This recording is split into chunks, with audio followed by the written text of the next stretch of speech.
Hello, नमस्कार दोस्तों। आज हम बात करेंगे Jammu and Kashmir bank JP bank के बारे में और जानेंगे इसके इम्पोर्टेंट सपोर्ट और रेजिस्टेंस लेवल यानी टारगेट और स्टॉप लॉस के बारे में। और ये वीडियो आपकी एजुकेशन के लिए है। किसी भी तरह की किसी भी वीडियो में मैं आपको बाइंग और सेलिंग की एडवाइस नहीं करता हूँ। फिर भी अगर आप ट्रेड करते हैं तो अपने फाइनेंशियल एडवाइजर से जरूर कंसल्ट करें। अब यहाँ पर हम चलते हैं सबसे पहले एनएससी की वेबसाइट पर और यहाँ जाकर के देखेंगे कि लास्ट ट्रेडिंग सेशन में स्टॉक में क्या जो है बाइंग सेलिंग और सेल ऑर्डर बाय ऑर्डर कितना क्या रहा, वो सभी हम यहाँ पर चेक करेंगे। सबसे पहले हमें देखना है यहाँ पर वीवेप वॉल्यूम वेटेड एवरेज प्राइस जो कि यहाँ पर 24.61 की है और स्टॉक की प्राइस है हमारी 24.40 के आसपास। यानी कि ये हमें इंडिकेट कर रहा है नेगेटिव डायरेक्शन में और ये हमें बता रहा है इंट्राडे के लिए। साथ ही यहाँ पर अभी 9000 क्वांटिटी जो है बाय ऑर्डर में लगी हुई है और हमें यहाँ पर जो है वॉल्यूम चेक करना है जो कि वॉल्यूम हमें दिखाई दे रहा है 35 लाख का। यानी कि स्टॉक में 35 लाख के शेयर की खरीदने की और बेचने का काम किया गया।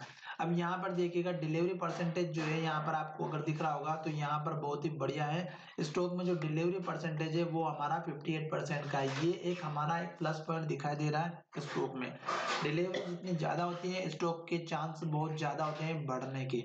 अब यहाँ पर हम चलते हैं चार्ट की तरफ और देखेंगे कि स्टॉक में ट्रेंड कौन सा चल रहा है। मैंने पुराना वीडियो बना करके आपको बताया था कि स्टॉक में ट्रेंड कैसे पहचानते हैं, तो आपको मैं यहाँ से डायरेक्टली दिखा देता हूँ स्टॉक। वैसे यहाँ पर आप देखेंगे डाउन ट्रेंड में चल रहा है और पहचानने का तरीका क्या है वो मैं आपको बता देता हूँ। स्टॉक ने यहाँ पर एक लो बनाया, फिर स्टॉक ने ये नया लो बना दिया, फिर स्टॉक ने नया लो यहाँ बना दिया, फिर स्टॉक ने नया लो यहाँ बनाया। इस तरह से स्टॉक ने नया लो फिर यहाँ पर बनाया, फिर यहाँ पर बनाया और लास्ट में लो हमारा यहाँ पर बना और ये लगभग हमारा था 11 रुपए 10 रुपए के आसपास का।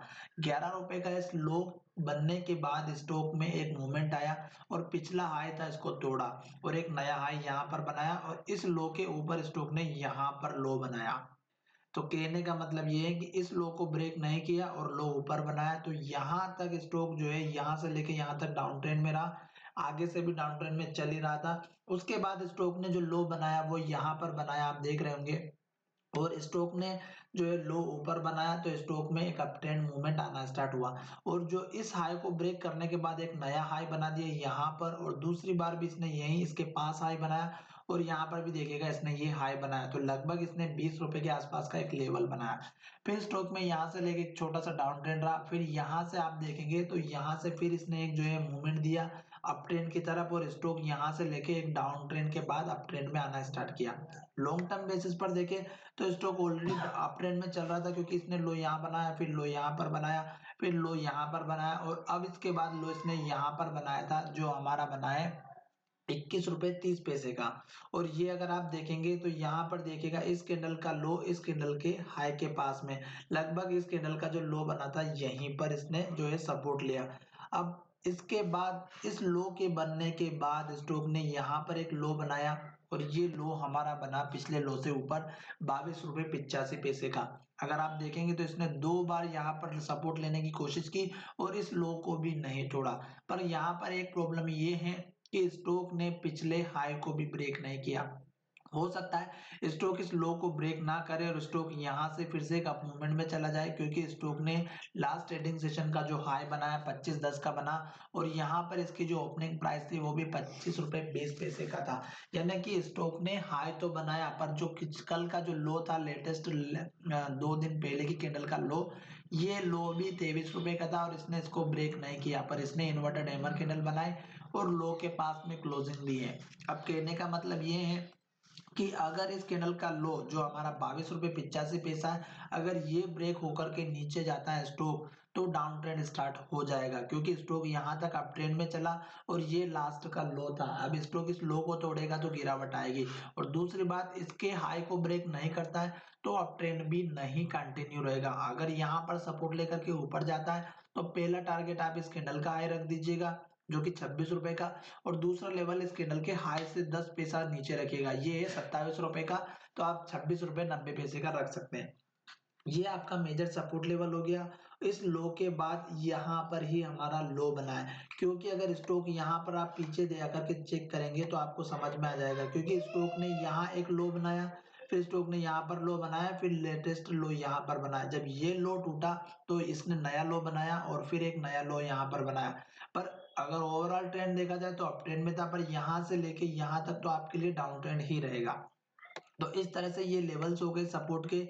ये आपका दूसरा लेवल रहेगा और मेजर सपोर्ट लेवल रहेगा इस कैंडल के हाई के पास का, जो कि 20 रुपए 30 पैसे का है। तो ये आपके 2 से 3 लेवल मैंने सपोर्ट के बता दिए।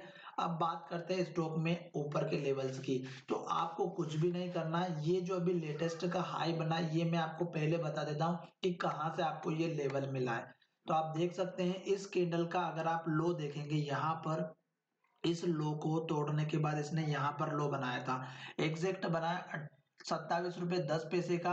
और स्टॉक का जो अभी रिसेंट का हाई बना है वो बना 27 रुपए का। तो एग्जैक्ट 10 पैसा थोड़ा सा नीचे बना, पर यहाँ पर वही लेवल अचीव हुआ। अब ये लेवल ब्रेक होता है और आपको नया लेवल मिलता है, तो उस केस में आप अपना टारगेट यहाँ पर रख सकते हैं इस कैंडल का लो।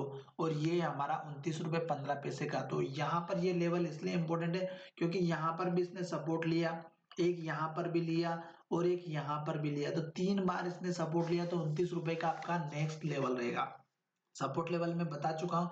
और स्टॉक अगर अप ट्रेंड में रहता है या डाउन ट्रेंड में, मैंने दोनों ही लेवल डिस्कस किए हैं आपके साथ। और वीडियो अच्छा लगा है तो जरूर दोस्तों के साथ शेयर करें। इसके बाद में आपको और भी अच्छे वीडियो के माध्यम से, अगर स्टॉक ऊपर के लेवल अचीव करता रहता है तो आपको यहाँ पर इस कैंडल का है जो कि 32 रुपए के आसपास का है, 31.50 या 60 के आसपास का, ये आपका लेवल अचीव होगा। उसके बाद में मेन लेवल जो रहेगा वो रहेगा आपका यहाँ पर इस कैंडल का लो, लगभग 35.6 के आसपास का। ये लेवल आपको अचीव होगा, पर स्टॉक में एक के बाद एक लेवल अचीव होने चाहिए और लास्ट का जो लो बनता है वो नहीं टूटना चाहिए। चलिए वीडियो को यहीं विराम करते हैं। धन्यवाद दोस्तों, मिलेंगे नए वीडियो में।